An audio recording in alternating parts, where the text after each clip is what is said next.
Olá, boa tarde, saudação especial a você que acompanha o Opinião Cidade aqui pelo canal 16 da NET. No programa de hoje, que nós vamos iniciar imediatamente, porque nós temos uma variedade tão imensa de assuntos que eu tenho a impressão, doutor Leonero, Romildo, que o tempo não vai ser suficiente, mas nós vamos tentar correr com isso. O programa de hoje, como todas as sextas-feiras acontece, é sobre cultura. E para isso nós estamos reunindo aqui o presidente da Associação Rio-Pretense de Letras e Cultura, o doutor Antônio Carlos Deonero, e o intelectual rio-pretense, o professor Romildo Santana, autor de vários livros, cada dia um livro novo do Romildo, vários filmes, uma série de atividades que o coloca sempre na dianteira da cultura rio-pretense, uma pessoa muito agradável com quem conversar e, sobretudo, um amigo da gente também, não é?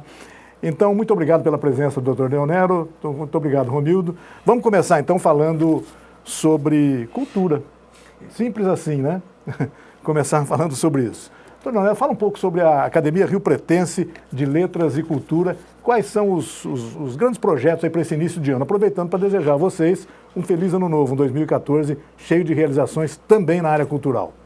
Primeiramente, eu quero agradecer a oportunidade de estar aqui, desejar a vocês também um feliz ano novo e próspero, com saúde e sabedoria, que eu acho que é mais importante, né? Sem dúvida. E como a nossa área é cultural, eu queria dizer que o Romildo é o patrono da cadeira número 1 da academia. Então, ele é considerado o imortal número 1 da nossa academia. Aí não preciso dizer mais nada sobre ele, certo? Sem dúvida. Então, os projetos que nós temos já em andamento para 2014 são projetos culturais voltados à área internacional, principalmente com a cidade co-irmã que nós temos com a China, de Nantong. É uma cidade que tem 700 mil habitantes. Então, nós estamos desenvolvendo esse projeto, onde nós teremos livros traduzidos para o mandarim, que não sei se você sabe, Rei, nós temos uma escola de mandarim aqui, no Bilce, onde nós temos 20 professores que ministram aula de mandarim. E o mandarim, doutor, ele tem despertado um grande interesse, até porque o mercado para quem conhece o idioma é muito grande no mundo todo. Nós estamos falando da China. Sem dúvida, porque a China hoje é o principal parceiro comercial do Brasil, né, em termos de comércio. E aquilo que a gente sempre aprende, que antes de tudo, antes do comércio, vem a cultura.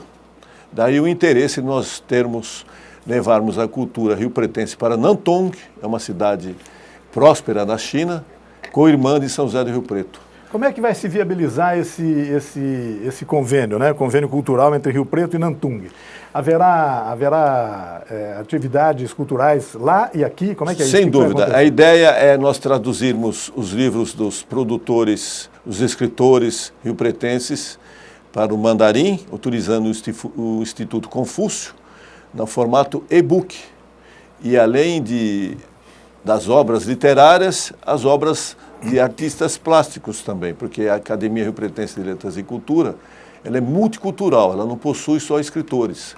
Ela tem também nos seus quadros, como imortais, artistas plásticos, entendeu? Então, seria a ideia transformar isso numa projeção, num e-mail, de tal forma que eles tenham acesso lá em Nantong e nós tenhamos acesso às obras e à cultura chinesa através também por e-book.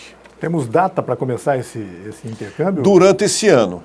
Durante esse ano, possivelmente, ele será implantado. Nós fechamos a parceria com a Secretaria de Cultura, né? O professor Romildo participou do acordo e o prefeito Valdomiro também esteve presente, a delegação chinesa, o acordo foi firmado e agora resta desenvolver esse projeto. É a nossa primeira missão durante esse ano.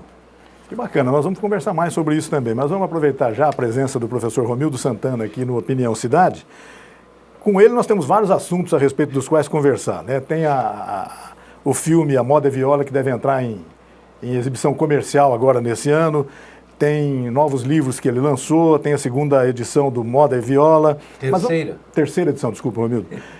Mas vamos começar falando sobre essa atividade com a cidade chinesa, com Nantong. Quer dizer, o Romildo provavelmente vai ser o curador, o organizador de uma mostra de filmes chineses aqui em São José do Rio Preto. O que você está programando para isso, planejando para isso, Romildo?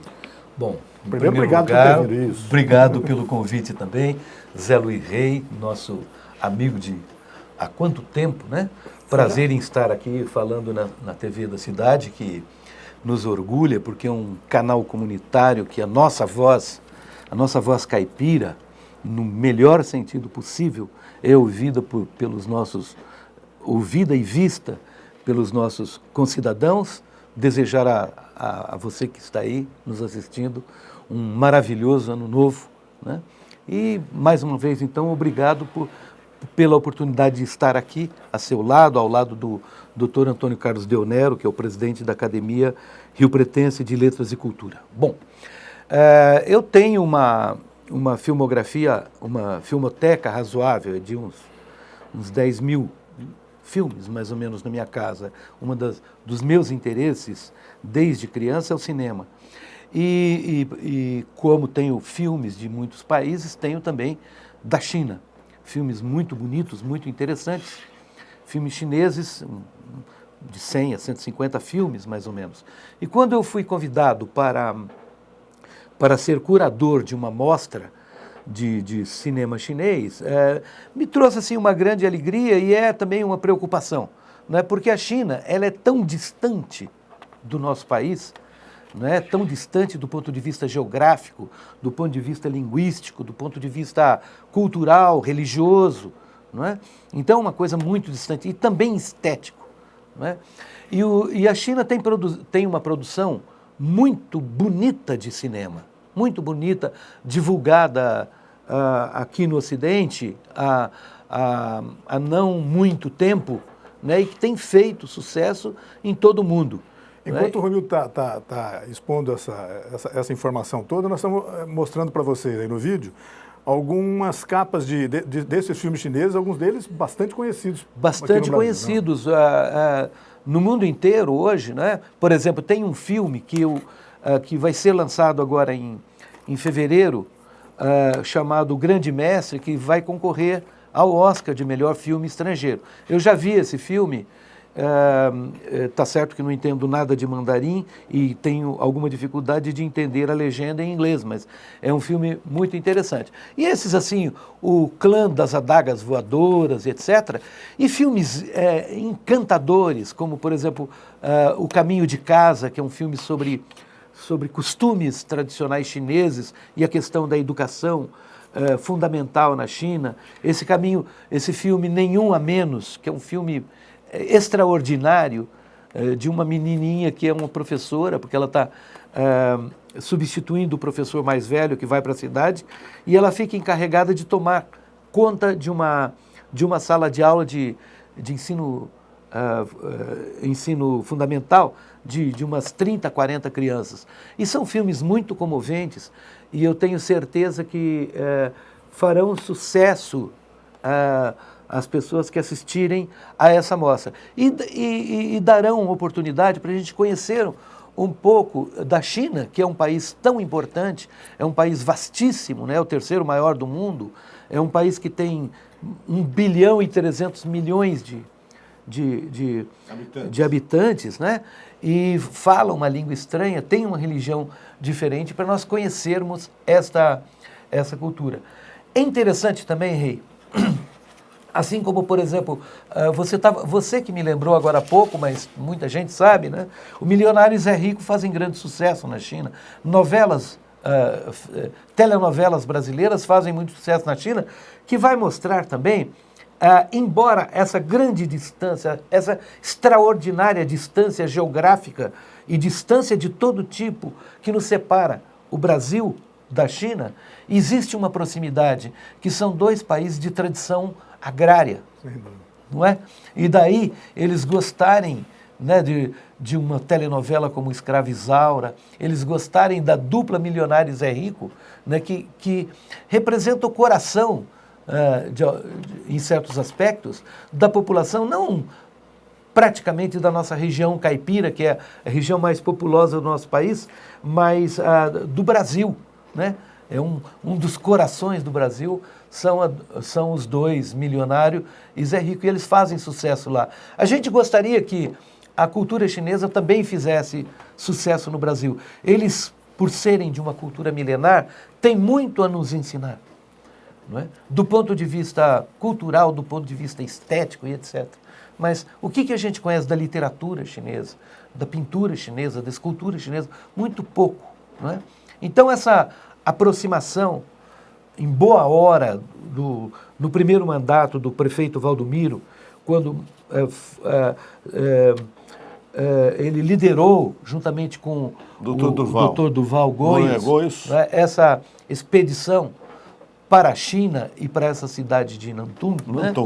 É uma coisa assim espetacular para São José do Rio Preto, porque não é possível a gente negar a influência econômica da China, não é? No mundo inteiro hoje. É a terceira maior potência econômica dos países emergentes, não é?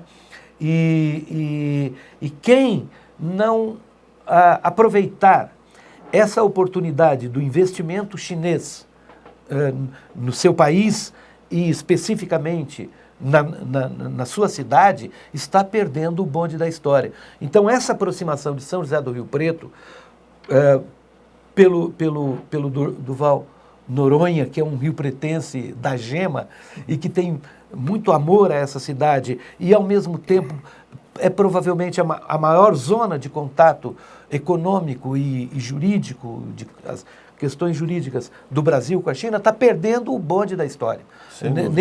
Nesse caso, o prefeito Valdomiro, eu acho que chegou junto, né, e o interesse deles agora em terem vindo para a nossa cidade, trazido autoridades chinesas para a nossa cidade, para intercâmbios, não só econômicos, mas também culturais, educacionais, desportivos. Médicos na área médica, principalmente. Médico, na área de saúde. Isso é uma coisa extraordinária para a nossa cidade, se nós soubermos aproveitar. O doutor Leonel estava dizendo aqui uma coisa muito importante, é bom a gente até destacar isso, né?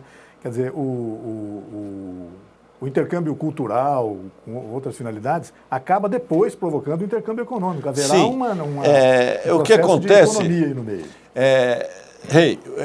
O que a gente aprende em diplomacia é que o primeiro acordo a ser fechado é o acordo cultural. Como você se porta perante uma delegacia, uma delegação estrangeira, como se troca cartões, como é o cumprimento, entendeu? Que são países diferentes, de culturas extremas. Né? E isso nós já estamos num caminho bem próximo, porque a delegação chinesa esteve aqui no fim de novembro e no comecinho de dezembro. Então foi recepcionada brilhantemente pelo prefeito Valdomiro. Essa questão da familiaridade dos hábitos, enfim, dos gestos, o processo de cortesia todo, você já andou estudando isso, doutor? Sem dúvida, veja bem. Por exemplo, se eu chegar na China e repetir um gesto que é muito comum aqui, por exemplo, dar 3 beijinhos numa... Não, isso é inaceitável. Isso é inaceitável. Existe um cumprimento formal, onde você não tem um contato, é aquele cumprimento oriental, onde você se reverencia a pessoa. Né? Aí, geralmente, ele entrega um cartão com as 2 mãos e você tem que pegar esse cartão, ler o cartão dos 2 lados,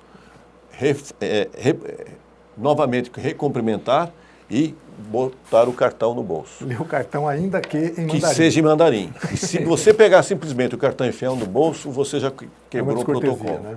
É uma falta de cortesia. Você estava me contando também alguns hábitos em relação a brindes com bebida, sim, por exemplo. Sem dúvida. Esse é outro detalhe. É outro detalhe. Quando você começa a fazer a reunião cultural, e depois que é formalizada, aí você senta para um almoço de negócios ou um jantar.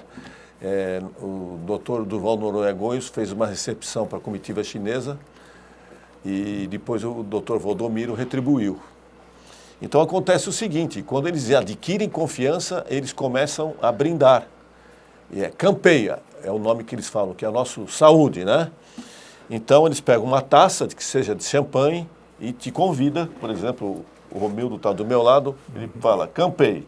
E aí eu vou campeando. E você vai campeando, e vai enchendo a taça, você bate a taça, brinda, campei. Você é obrigado a virar a taça e depois mostrar que não sobrou.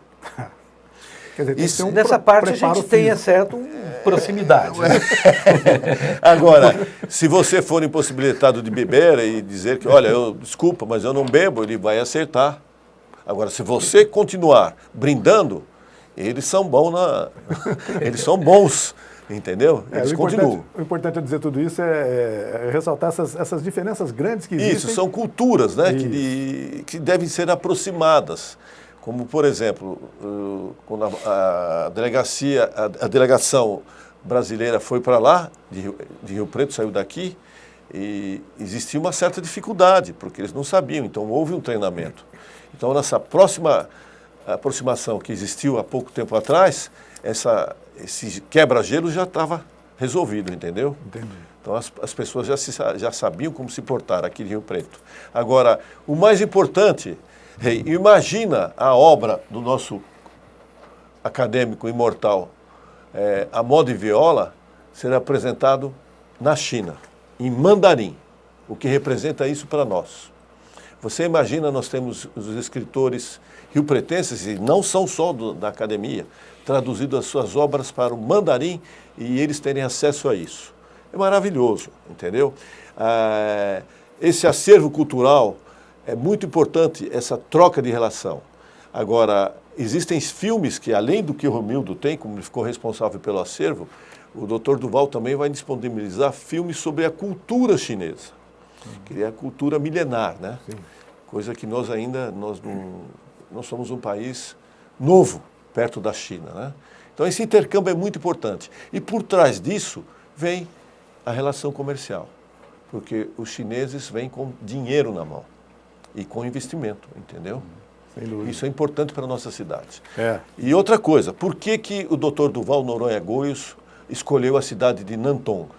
Porque é uma cidade muito bem localizada, é uma cidade de alto nível cultural, poder aquisitivo alto, uma cidade que tem 700 mil habitantes, está a 100 quilômetros de Beijing, é a cidade principal, e eles estão fazendo uma ponte espraiada sobre o mar. Eu vi esse projeto, onde... terá comunicação férrea e automobilística também. Para você ter uma ideia, eles farão essa ligação entre as duas cidades em 20 minutos. Então, nós participaremos de todo... Está programada uma nova comitiva para irmos agora, esse ano ainda à China, possivelmente o Romildo será convidado. Eu já estou participando, tenho a grata satisfação de ter sido convidado. E... a intenção é essa, aproximar mais a área cultural e, por trás, a área comercial, entre as duas cidades co-irmãs. Que bacana. Isso o Antônio Cardel Nero falou, né, a possibilidade do meu livro A Moda é Viola. Como eles entendem muito de marketing, né, a capa já vai ser Milionários é Rico, né? que fazem muito sucesso na China. Mas você estava dizendo, né, que as duas culturas, a brasileira e a chinesa, têm uma raiz agrária, né? E isso acaba aproximando muito alguns hábitos, etc. Quer dizer, o caipira brasileiro e o caipira chinês têm lá suas grandes semelhanças. O caipira mundial. Quando a gente fala em caipira, a gente pensa no habitante do estado de São Paulo, né, Mato Grosso, norte do Paraná, Goiás, né, interior do Rio de Janeiro, Espírito Santo, né, que é a grande região caipira. Mas é aquele cidadão sertanejo do sertão, né, do luar do sertão, que existe em qualquer lugar do mundo. Você vai aos Estados Unidos, você vai ver a mesma coisa, você vai à Europa, você vai à Itália.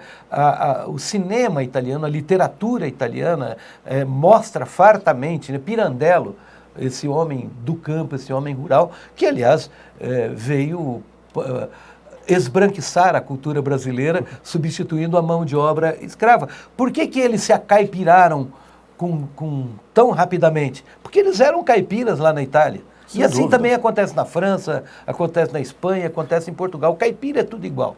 Agora, um país de tradição agrária, como é o nosso, né? No período de 1940, até 1940, cerca de 80% da população brasileira habitava um campo, não é? Só 20% habitavam a cidade. Hoje isso inverteu brutalmente, né? No estado de São Paulo, eu acho que menos que 5% da população vivem na área rural. Mas e isso aconteceu também num país tão diverso, tão grande, tão diversificado como a China, né? Então as pessoas são encalacradas no meio rural, tradicionais, né? No meio tradicional, cultuando a sua cultura tradicional e etc. E como essas culturas são arquétipos, na verdade, de modos de comportamento, elas se unem, né? Você vai encontrar isso no Brasil, você vai encontrar isso na China, essas culturas milenares. O Brasil é um país tão jovem, adolescente, né? Mas há uma certa literatura que mostra que os chineses estiveram na América Latina e especificamente no Brasil muito e muito antes que o Pedro Álvares Cabral. Sem dúvida. Os indígenas latino-americanos, eles têm os olhos puxadinhos por uma questão de etnia chinesa, né? Há relatos de embarcações chinesas no nosso continente há muito tempo. Então, embora tão distantes, nós estamos muito perto dessa civilização, né, que está lá do outro lado do mundo, né? E é muito legal. Agora, Romildo, a questão da mostra de cinema chinês, já está formatada alguma coisa? Não, de data, cinema? Onde, não, a gente tem que sentar, né, e viabilizar isso. Não é uma coisa muito difícil, né? Vamos pegar aí esse acervo, porque, na verdade, é tão rico e tão desconhecido, que não seria só uma mostra, nem 10 filmes, mas uma coisa grande e continuada, não é? Isso. Para romper essa barreira, mas não é assim, romper falando de um jeito meio político, não é nesse sentido que eu estou falando, mas de um jeito cultural, de interesse cultural, de interesse intelectual e de interesse estético também. Nós conhecemos muito pouco do Oriente. A Europa conheceu o Oriente do ponto de vista estético na segunda metade do século XIX, quando entraram as gravuras japonesas, principalmente, e que era a grande coqueluche do movimento impressionista europeu, principalmente parisiense. Quer dizer, não conhece, quer dizer, culturas de milênios e milênios, que houve assim um grande muro interrompendo a comunicação entre o Oriente e o Ocidente, né? E essas coisas agora, hoje no mundo das comunicações tão rápidas, isso tem que se acelerar, né? E é claro que então numa mostra de cinema, em que a gente pode sentar, a gente pode discutir, pode voltar o filme, pode fazer aí uma mesa redonda, discutindo questões. É maravilhoso. Né? Isso aí é uma coisa espetacular. Cultural. Que na verdade é importante em relação a todas as cinematografias do mundo. A gente infelizmente não conhece cinema. A nossa visura estética cinematográfica é quase que totalmente norte-americana. Então a gente não conhece, não é verdade? Agora, então é uma coisa muito importante, esteticamente, culturalmente, historicamente. E uma coisa também a se salientar, Rei, é o seguinte: nós temos 8.500.000 quilômetros quadrados, né, a superfície do Brasil. A China tem 9.600.000. Só que a população da China é de 1.300.000.000 de habitantes. 2 bilhões, desculpa. E 70% do território chinês é montanha e deserto. Não é agricultável, né? Não é. Então você imagina como esse povo vive, né? Tiveram historicamente problemas enormes. Exato. Então estão procurando melhorar a qualidade de vida do próprio chinês, entendeu? E buscando o quê? Parcerias culturais, parcerias econômicas. E isso é muito importante. Eu vou pedir licença, um minutinho de licença para o Dr. Leonério e para o Romildo Santana, para a gente fazer um rápido intervalo e voltar aqui ao Opinião Cidade para conversar mais sobre a Academia Rio Pretense de Letras e Cultura e sobre alguns projetos que o Romildo desenvolveu em 2013 e outros que pretende implementar agora em 2014. Tem bastante assunto para a gente conversar. Um minutinho só, a gente volta já.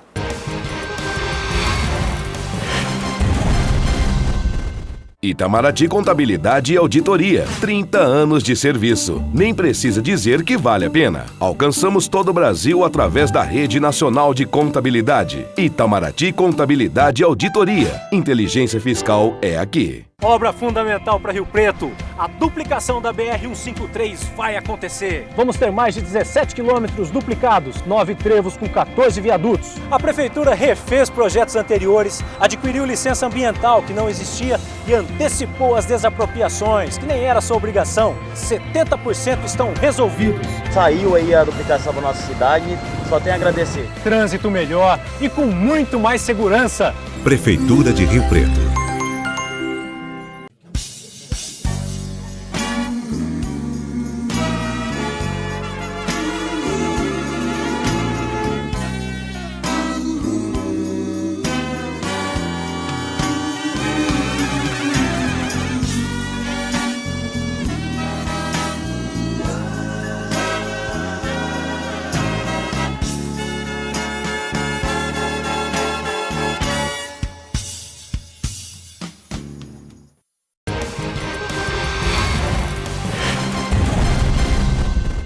Estamos de volta com a Opinião da Cidade, conversando nesta sexta-feira, primeira sexta-feira do ano, sobre cultura, com o presidente da Associação Academia Rio Pretense de Letras e Cultura, Dr. Antônio Carlos Deonero, e o escritor intelectual rio-pretense, professor Romildo Santana.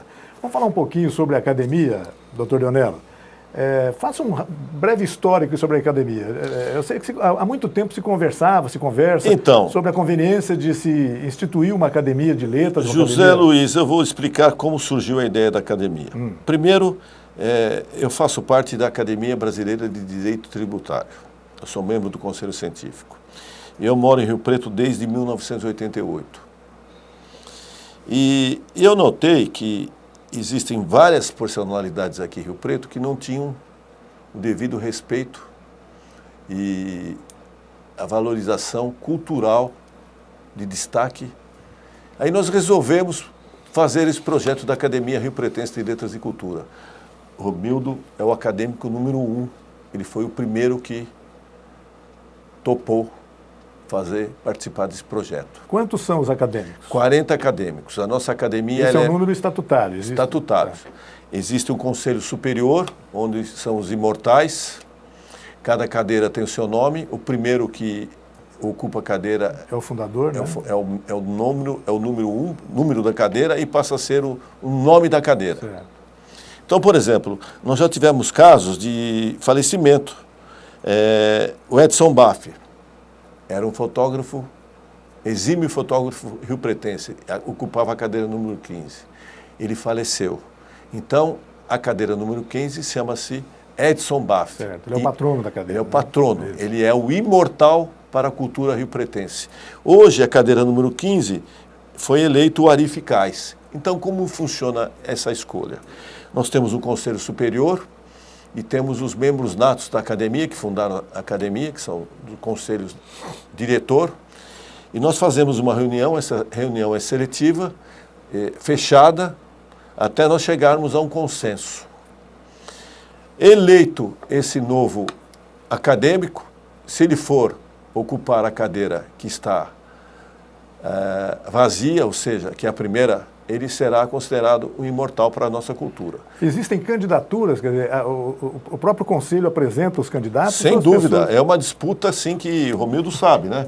As pessoas chegam e falam... Eu não disputei a minha, não. A dele foi por aclamação. Sem dúvida. Mas ele foi um nome unânime, entendeu? Não, é importante que haja esse interesse, que haja, claro, entre aspas, disputa. Agora, e aí vão surgindo os nomes, até chegar num consenso. A hora que chegar no consenso, nós convidamos a pessoa para ver se a pessoa aceita.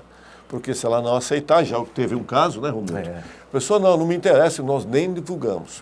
Mas se a pessoa aceitar, aí nós fazemos uma sessão solene de empossamento da cadeira. Existe toda uma celebridade, onde se fala do currículo e tudo mais. É uma sessão até que bonita, né, Romildo? Bonita. Uma sessão que o imortal, ele fica emocionado. E a mecânica do dia a dia da academia? Quando são as reuniões? Nem vou As perguntar reuniões- se existem os fardões da academia, claro que não, né? Veja bem, os fardões ainda nós não chegamos lá. Por enquanto nós temos só os títulos, mas nós estamos planejando ter as medalhas, né? E nós temos também os membros correspondentes. Só para citar nomes, entendeu? Os membros honorários, Norberto Busini, Lígia Fagundes Teles, professor Pascoal Amato, que é da Itália, a Inesita Barroso, Puxa. o Gabriel Chalita, Dr. Paulo Scaffi, são membros honorários da academia. E, dentre tantos, nós temos o Alfredo Lermo Coelho de Carvalho, Agostinho Brandi, Araguaí Garcia, Cecília Demian, Salvatore Donofrio, Lele Arantes, Wilson Dyer, Maria Helena Curti, Domingo Marculino Braille. O Wilson Romano Calil. Isso, o Romano Calil, que eu trouxe aqui outro dia, ele falou sobre 3 discursos que eu não desconhecia até isso. Você sabia disso, Romildo? Que existem 3 discursos, ouro, prata e bronze? Eu sei, eu prefaciei o livro dele sobre retórica. Mas para mim foi assim, eu li o livro dele, mas ele demonstrou aqui no programa o tipo de cada discurso. E foi emocionante, Ele é um entendeu? estudioso da Ele é Você estudioso. sabe que o Calil, o discurso de formatura dele na Universidade Federal do Rio de Janeiro, Universidade Nacional à época, né, foi tão emocionante, tão empolgante, que ele foi convidado para dar aula de retórica na Universidade Nacional. E ele virou professor de retórica. Ele sempre foi um e estudioso ele estava disso. se formando em medicina, né? Hoje Então. ele é também um jurista, né? Isso. É uma das pessoas mais... Aí eu posso dizer que o importantes da discurso nossa que ele cidade. fez foi um discurso ouro. Entendeu? Porque existe o discurso prata e o discurso bronze. Então ele localizou cada um muito bem. Nesse livro que ele editou há pouco Sim. tempo, que foi lançado pela academia também, ele relata esses tipos de discursos, entendeu? É interessantíssimo. Só que ele fez isso ao vivo aqui. E foi muito emocionante. Bacana. Então o objetivo da academia é isso, é valorizar a cultura riopretense, Eu estava principalmente... perguntando, existem reuniões periódicas? Como é que Existem reuniões, principalmente quando a gente decide escolher um novo membro, entendeu? E existem as reuniões de conselho diretor. E vocês têm promovido palestras, né? Palestras, eventos. Já promovemos várias, entendeu? O Romildo promoveu várias. Cursos, né? Cursos com certificado, inclusive assinado por um imortal que tenha livre docência, né? E vale como carga horária para um curso superior. Sem dúvida. Ministramos vários cursos, né, Romildo? Vários. Em parceria. E é muito importante e por incrível que pareça, muito bem frequentados. Que bacana, é importante saber disso, né? Que Sem dúvida. existe gente que se interessa e se interessa bastante por isso, né? Eu queria aproveitar agora a presença do professor Romildo aqui para a gente conversar um pouco sobre essa literatura da língua portuguesa. É uma coleção de livros, é um conjunto de livros.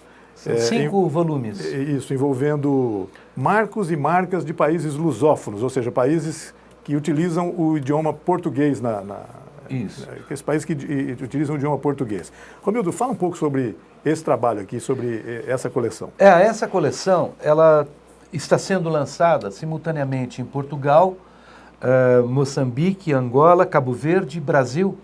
São 5 países.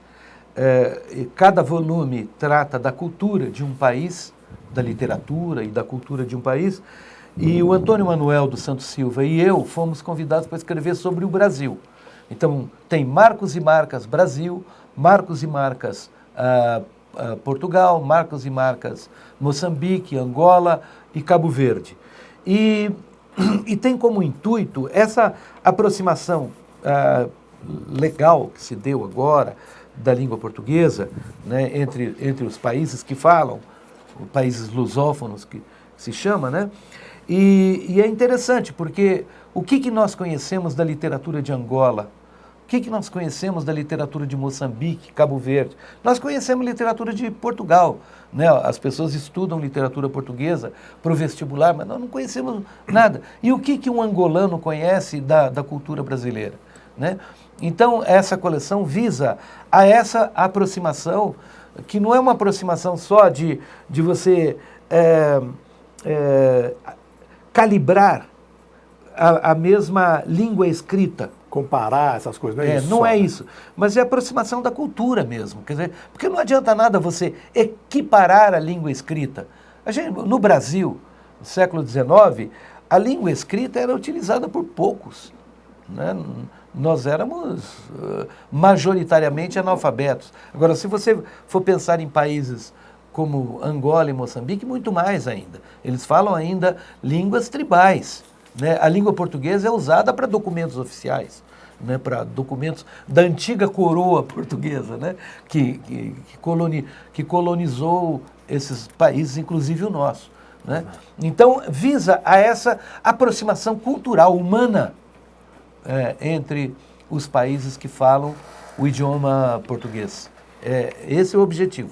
E eu tenho, assim, com muita honra, primeiro de ter feito com o Antônio Manuel, que é meu compadre, meu amigo, ex-reitor da Unesp, né, um grande intelectual brasileiro, e em segundo lugar, por ter sido escolhido para escrever sobre o Brasil, né, com tantas expressões importantes no nosso país, e eu fui um dos escolhidos para escrever sobre o nosso país. Isso me agrada muito, me deixa feliz. Eu queria registrar também que o Antônio Manuel também é da nossa academia. Da academia. Ele ocupa a cadeira número 27, é patrono da cadeira. Esse trabalho seu e do professor Antônio Manuel, grosso modo, trata especificamente do que dentro do idioma português do Brasil? Ele trata de questões culturais e de questões literárias, né? Porque essa aproximação da língua portuguesa, que se deu por decreto, na verdade, Portugal ainda não adotou. Não adotou. E os outros muito menos. Aqui no Brasil, eu vejo assim com maus olhos. Isso, aqui a né? gente fica tirando os acentos diferenciais dos ditongos, Dos mas lá eles não ditongos estão ainda... e as editoras ganharam muito dinheiro, as editoras oficiais ganharam muito dinheiro, porque os livros didáticos tiveram que ser todos corrigidos e etc. E os outros países ainda não adotaram. Mas a questão, a questão não é esta, né? A diferenciação não é nada. Quer dizer, você lia o Eça de Queiroz do mesmo jeito que você lê hoje, né? Não é um acento diferencial. Ou talvez a conjugação do verbo. Escrever, né? Fato e facto, que vai modificar. Quer dizer, se fosse assim, então imagina o inglês. Se tivesse que corrigir, ficar igual o inglês da Inglaterra, o inglês da África do Sul e dos Estados Unidos. Não é? Quer dizer, então isso tudo é balela, é uma besteira, né? Mas a aproximação daqueles que falam e sentem e pensam em português e, portanto, a aproximação humana desses países, isto sim é uma coisa importante a ser feita, né? Nós não temos aproximação humana, a gente falava até há pouco tempo com os países latino-americanos, nossos irmãos, não é? E que, infelizmente, ainda hoje as pessoas falam assim, los hermanos, de um jeito meio pejorativo, né? Os hermanos da Argentina, sem conhecer nada da Argentina, besteira também, né? Sem conhecer nada, eles são ótimos, a literatura deles é maravilhosa, a arte deles, eles são ótimos. O cinema deles né? é maravilhoso. E as pessoas ficam, os hermanos argentinos, gozado. Como se eles desqualificassem. Eles nos têm com tão grande apreço e a gente fica com essa bobagem. Mas isso é coisa também de quinto mundo, terceiro mundo. Acho que o né? futebol andou dando sua contribuição para... É Sem verdade. dúvida, com certeza. É verdade. Bom, mas então eu acho que essa aproximação humana com os países lusófonos, que pensam com essa língua, que sentem com essa língua, que se expressam com essa língua, que escrevem com essa língua, que falam com essa língua, isto é uma coisa importante. Isto nos dá pontos civilizatórios, compreende? Né? Esse livro está entrando pequenamente, muito essa coleção, de uma maneira muito tímida neste afã de aproximação dos países que falam a nossa língua. Antes a gente tinha aquela questão, Portugal é o país invasor, o país colonizador e etc. Né? Isso tudo faz com que as pessoas se afastem. É a mesma coisa que querer afastar os Estados Unidos da Inglaterra. Quer dizer, a gente ainda tem essas coisinhas de fundo de quintal, não é? E isso tem que acabar em favor do nosso desenvolvimento e da nossa felicidade como seres. Então, eu vou sugerir, Romildo, Já que nós estamos falando também de China, Macau é um país, é uma cidade chinesa que se fala português. É verdade. Poderia ser o 6º livro, né? Sabe? Então, essas coisas todas, você vê, rapaz. Né? Macau. Fala português em Macau. Olha o poderio da esquadra portuguesa. A esquadra portuguesa da Claro, época porque eles foram época naquele período das grandes navegações. Colonizações, né? E os espanhóis, os portugueses, né? Mas isso, eu acho que do ponto de vista civilizatório, é uma coisa que as entidades governamentais, os países, deveriam ver com mais responsabilidade até. Não é só assim um negócio de marketing, não é um negócio de fazer visitinha protocolar aos países africanos, não é? Que corre na nossa veia sangue africano. Sim. E há uma distância tão grande com esses países. Então, a aproximação humana é muito importante. Essa coleção de livros como eu falei, uma coisa muito tímida, muito pequenininha como contribuição. Quer dizer, ela engrandece a mim, foi lançado lá em São Paulo, na Avenida Paulista, na Casa das Rosas e tudo, mas a gente tem que reconhecer que é uma coisa muito pequena. Nós cresceremos quando nós aproximarmos distâncias. Então, essa questão da China é também um passo. É um passo, Este é um passo. A gente está saindo do nosso casulo rio-pretense caipira e nos comunicando com um país que é uma potência mundial. Né? E isto é uma coisa muito importante para nós e para eles também. Né? E para eles também. Porque eles precisam de nós, eles importam muita coisa do Brasil. Romildo, e essa coleção está disponível em boas livrarias, em internet? Você tem notícia disso? Tá. Bom, essa é uma das que, pelo menos o livro da minha autoria, junto com o Antônio Manuel, parece que já existe em e-book, obviamente sem autorização. O único livro meu autorizado que já se encontra disponível como e-book, que você pode baixar, é o livro do José Antônio da Silva. Esse aí, que é um livro que ganhou o prêmio internacional. Mas a Moda Viola também está. Né? Este foi lançado pelo Ministério da Cultura do Brasil. Na época do Gilberto Gil. Já tem domínio público, né, Romildo? Ele está como domínio público. O que também, de alguma maneira, reflete um pouco esse dilema brasileiro, né? Quer dizer, quando você fala assim, domínio público representa 70 anos depois que morreu o autor, não, isso não. Ou seja, eu morri 10 anos antes de ter nascido. Mas, de qualquer maneira, é assim. Esse livro foi traduzido para a língua espanhola, está sendo vendido em muitos lugares, vende muito na Alemanha, em espanhol. Saiu também, eu vi pelo jornal, né, que foi vendido na Bienal de Frankfurt, para uma editora da Itália. Então vai sair na Itália o livro sobre o nosso José Antônio da Silva. E a editora desse livro, a editora brasileira desse livro, diz que o meu livro não tem interesse mais comercial no Brasil. Né? Então, por isso eu autorizei que entrasse para ser baixado para o seu iPad, para o seu computador, etc. Você vai lá e lê e tal. É bonito, eu baixei para mim, de graça.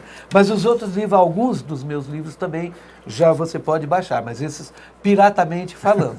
Pois eu baixei também. Queria que a gente conversasse um pouquinho rapidamente sobre isso, embora não fosse sobre isso que a gente planejou a nossa conversa aqui. Mas essa questão de um proverbial desrespeito à propriedade intelectual no Brasil e imagino que em outros países do mundo também, né? Sim. Como resolver isso em tempos de internet? Eu não tenho a mínima ideia. Por exemplo, o filme, né? A Moda Viola, que ainda não foi lançado. Reinaldo Volpato, que é o produtor do filme, junto com a TV Cultura, e eu, que sou produtor associado, quer dizer, a gente tem que guardar no cofre, porque se uma cópia dessa vaza, ela está em tudo quanto é camelódromo do país, entendeu? E logo vai ter no Pirata Bay e esses sites onde você baixa de tudo. Não é verdade? Mas então, sabe, essa questão de direitos autorais está uma coisa complicada, mas eu sou, como advogado, jurista, que eu sou... exatamente como jurista, o que é a tua opinião sobre isso? Existe uma lei de proteção aos direitos autorais. Acontece que também o autor não busca essa proteção. Eu tenho um amigo que eu apresentei, o Romildo, chamado Paulinho da Costa, que ele é radicado nos Estados Unidos, é um dos maiores percussionistas do mundo, o Romildo sabe disso. Verdade. E ele tem um escritório em São Paulo, onde ele só trabalha, cada vez que toca uma música dele, esse pessoal acompanha e ele recebe o dinheiro. E ele simplesmente grava com Madonna, com Elton John, com grandes artistas do mundo, entendeu? O Romildo conheceu ele pessoalmente. Claro, eu estive lá. E ele tem, mas ele cobra mesmo, ele vive disso. Ele mora em Los Angeles, entendeu? Agora a lei existe, agora basta o autor procurar os seus direitos.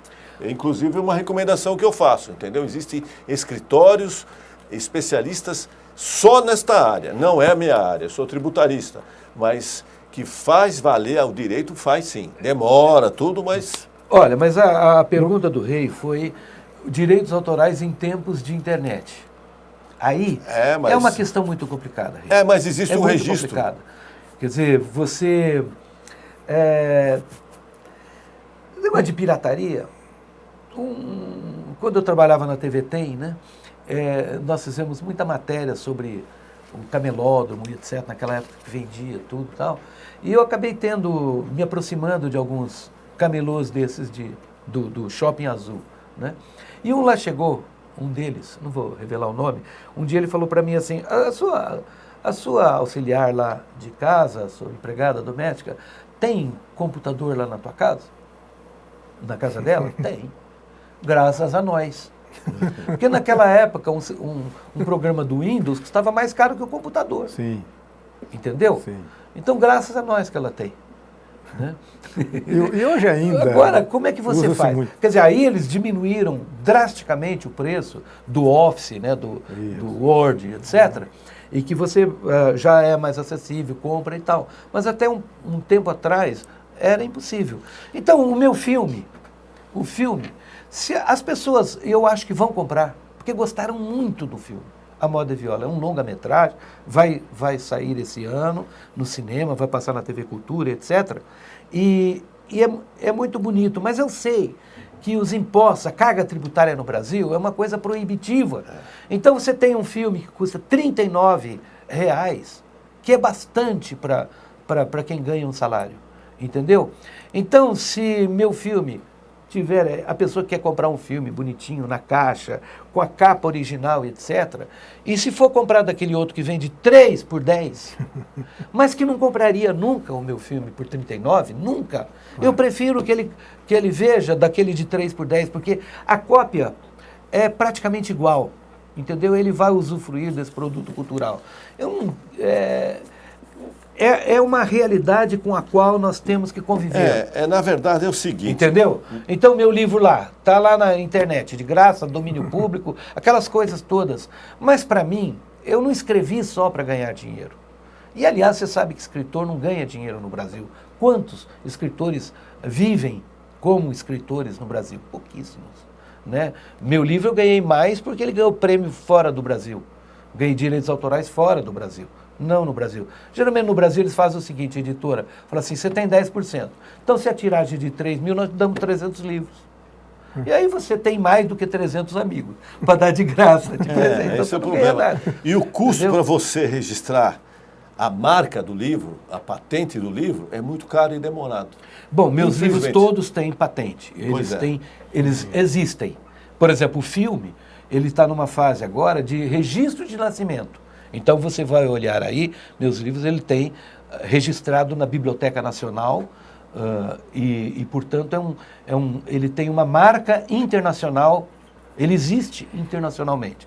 O filme também é a mesma coisa, porque a maior parte dos livros já também não tem marca, não tem registro de nascimento. Você pode olhar já está percorrendo o caminho. Então, qualquer lugar do mundo que você acessar, e aí ele vai para as principais bibliotecas do mundo e etc., para ele existir como produto, material, cultural. Quando você fala em patente de um livro, você está se referindo ao registro lá na Biblioteca Nacional, o ISBN. ISBN. E que implica, a Biblioteca Nacional distribui para as principais bibliotecas do mundo. Então, se aquela biblioteca pegar fogo, tem outros exemplares. Então, o livro existe no mundo, entendeu? Então, quando você acessa esse número, você vai chegar no meu livro. Entendeu? E aí você pinga o dinheirinho na conta, entendeu? Aí pingar o dinheirinho na conta já são outros 500, ou outros 50 centavos. 10% de 500. Isso, Tá outros certo. 50 centavos. Você se lembra do nome verdadeiro do Adoniran Barbosa ou não? Eu não me lembro. Não, Você lembra? Eu não vou lembrar Adoniran. agora, eu sei. Mas uma vez eu é quase parecido com Nossa Senhora da Quiropita. É um nome italiano, ele é filho de italianos, né? Era um italiano caipira, Caipira. né? Veio da Rubinato, roça. João Rubinato. João Rubinato, Aí, perfeito. Caropita Rubinato. Eu vi uma vez uma entrevista dele, né, São Paulistano, e o cara chegou para ele, ele contou essa história. Ô, Adoniran, copiaram a tua música e estão tocando lá na Itália. Só que o tal de autor chama-se Rubinato. Ele falou, sou eu. Quer dizer, ele tinha essa preocupação de registrar a marca, né? Naquela época já. Mas são coisas que... São coisas que, na Você sabe verdade... que se você olhar na internet, esse meu livro sobre Zé Antônio da Silva, Silva Quadros e Livros, você sabe, ele saiu antes em espanhol para depois sair em português. Mas se você olhar no site da editora, eu não mandei apagar até hoje porque eu fiz várias cópias para mim, porque olha o cúmulo, né? Eu sou identificado como um autor estrangeiro, que escrevi sobre o nosso rio-pretense José Antônio da Silva. Então a editora brasileira me identifica como um autor estrangeiro. Como um hermano, já que você... Como um hermano. Mas olha, é tanta coisa assim... surrealista que... Romildo, e a Moda e Viola, ensaio do Cantar Caipira, o livro, já está saindo a terceira edição, né? Terceira edição, é. Vamos mostrar o livro também aqui. Queria que você falasse um pouco sobre isso. Esse livro eu acho o livro de que eu mais gosto, porque fala de mim, da minha vida, da nossa cultura, das coisas que a gente ouvia e tudo, né? E ele é raríssimo porque... esse preconceito que existe no Brasil contra tudo que é do povo. As pessoas pensam no povo na hora de eleição, geralmente, né? Na hora de eleição, aí o povo vira rei, só. Eles lembram né? disso. Mas o que a gente descobre é que existe uma fortuna estética, uma fortuna literária, uma fortuna como música, muito desconhecida da população brasileira. Né? Então esse livro, que é minha tese, a base dele é minha tese de livre-docência, né? Ele apareceu num momento que havia muito pouca bibliografia sobre esse assunto. E aí continua tendo muito pouca bibliografia, um livro assim, vamos dizer, de caráter crítico e criterioso do ponto de vista científico, né? Feito numa universidade como tese, ele é muito pouco. E aí eu fico me perguntando assim, quem compra meu livro? Então, recentemente que eu falo há menos de um ano, eu estive em Belo Horizonte dando uma palestra lá, em BH, e apareceram umas 20 pessoas para eu autografar o livro, entendeu? A primeira edição, que eu não tinha nenhuma, então eu falava, pega a segunda e me dá a primeira, às vezes com dedicatório e tudo, porque eu não tinha, né? Então as pessoas se interessam sim, né? E aí virou esse filme, que é de autoria do Reinaldo Volpato, que é um documentário, e as pessoas torcem o nariz, geralmente, para documentário. Eu mesmo, para ser sincero, eu falava, nossa, Reinaldo, você vai fazer um documentário, ninguém gosta de documentário, não sei o quê. Mas e a gente fez com tanto carinho, e ficamos 10 anos fazendo esse filme, né? Estreamos o ano passado, e ele ficou muito melhor do ponto de vista da resposta que as pessoas dão do que nós imaginávamos. Quer dizer, a gente vê no cinema as pessoas chorando de emoção. É muito bonito, realmente. Eu assisti o lançamento, é maravilhoso o filme. E por quê? Porque ele fala da nossa identidade, da nossa raiz, daquilo que nós urbanizados hoje às vezes escondemos, os nossos costumes mais autênticos, mais radicais da nossa alma, do nosso sentimento, né? Então esse livro está fazendo sucesso, tanto que está indo para a terceira edição, e o filme, eu tenho certeza hoje, e não é esse negócio, tenho certeza, não é isso, eu tenho verdadeiramente certeza de que esse filme vai fazer sucesso no Brasil e fora do Brasil. Né? Com certeza na China. Com certeza Eu na China. não tinha essa certeza, mas depois que a gente apresentou lá no Memorial da América Latina, naquele magnífico auditório projetado pelo Niemeyer e que pegou fogo, né, o Simão Bolívar, né, e que estava lotado, e a gente via pessoas muito emocionadas vendo o filme. Depois fizemos num cine-teatro municipal lá em Botucatu. O filme foi feito em São Paulo, Botucatu e Rio Preto. E aqui em São José do Rio Preto, eu fiquei muito assim, encorajado a acreditar que esse filme é bacana mesmo. Entendeu? Demorou para fazer, a gente se dedicou muito, né? O Diário da Região colocou lá na cápsula do tempo como a síntese do meu trabalho artístico, intelectual, e para minha honra, não é? Mas realmente foi um tiro na mosca. Você tem previsão de quando ele entra aí para ser visto nos cinemas, quando vai ser exibido na TV Cultura? Não tenho. Não dá para saber Porque, assim, a TV Cultura é sócia do filme. Ela que ofereceu o material videográfico, né, as músicas que são cantadas, ela disponibilizou. Material que eu tenho a impressão de que, às vezes, até a TV Cultura não sabia que tinha lá. E nós cuidamos da restauração de tudo isso. Então, as pessoas veem aquelas imagens como se tivessem sido gravadas hoje. E tem imagens de 50 anos. Então, nós colocamos as principais duplas caipiras do Brasil e as músicas caipiras mais lembradas no Brasil. Eu estou falando Brasil, não é na região caipira. Entendi. Porque, sabe, eu vou dar uma palestra lá em Manaus e você fala da Cabocla Teresa, todo mundo conhece. Sem dúvida. Tá bom? Eu queria agradecer muito o professor Romildo Santana, o doutor Antônio Carlos Del Nero, presidente da Academia Rio Pretense de Letras e Cultura, pela participação em mais este programa Opinião Cidade, ficando já desde já o compromisso, doutor Del Nero, de continuar na próxima sexta-feira com mais um programa, com mais conversa, com mais bate-papo sobre assuntos tão agradáveis, tão importantes, tão relevantes, né, quanto esse que a gente tratou aqui hoje. Muito obrigado, professor Del Nero, muito obrigado, professor Romildo, e até uma próxima oportunidade. Eu que agradeço. Muito obrigado. Feliz ano novo a vocês aí. Pois é, encerramos aqui o Opinião Cidade de hoje, convidando a todos para estar conosco de novo na segunda-feira, às 12 horas. Até lá, um forte abraço a todos e um bom final de semana.